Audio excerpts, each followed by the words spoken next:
BC సంక్షేమ సంఘ రాష్ట్ర అధ్యక్షులు కేసన శంకర్రావు పేర్కొన్నారు.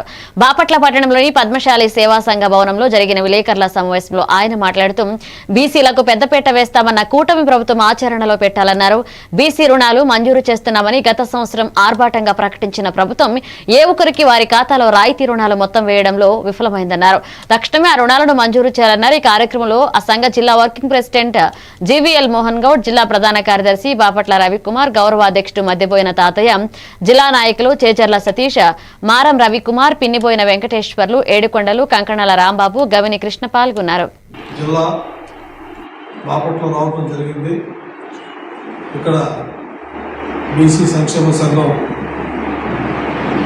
జిల్లా వర్కింగ్ ప్రెసిడెంట్ మోహన్ గారు, అదేవిధంగా తాతయ్య గారు, గౌరవ అధ్యక్షులు, అదేవిధంగా రవి గారు ప్రధాన కార్యదర్శి, వివిధ పురసంఘ నాయకులు అందరూ కూడా ఈ సమావేశానికి రావటం జరిగింది.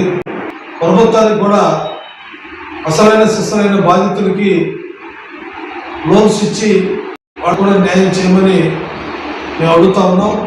అదేవిధంగా ప్రభుత్వ పరంగా కుట్టు మిషన్ ట్రైనింగ్ సెంటర్ కూడా పెట్టి చాలామంది మహిళలు కూడా మరి ట్రైనింగ్ సెంటర్లో కుట్టు మిషన్ నేర్పేటువంటి కార్యక్రమం కూడా ప్రభుత్వం వారు తీసుకున్నారు.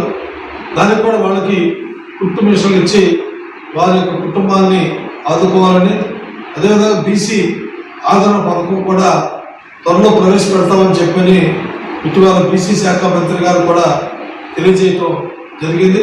పెట్టినటువంటి అంశాన్ని బీసీ రక్షణ చట్టాన్ని ఏర్పాటు చేస్తామని చెప్పని ఎన్డీఏ కూటమి వారు కూడా తెలియజేయటం జరిగింది. దానికి కూడా శాస్త్రీయంగా ఏ రకమైనటువంటి ఇబ్బందులు లేకుండా, ఏ రకమైన న్యాయ చిక్కులు లేకుండా చట్టాన్ని ఎస్సీ ఎస్టీ సోదరులకి ఏ విధంగా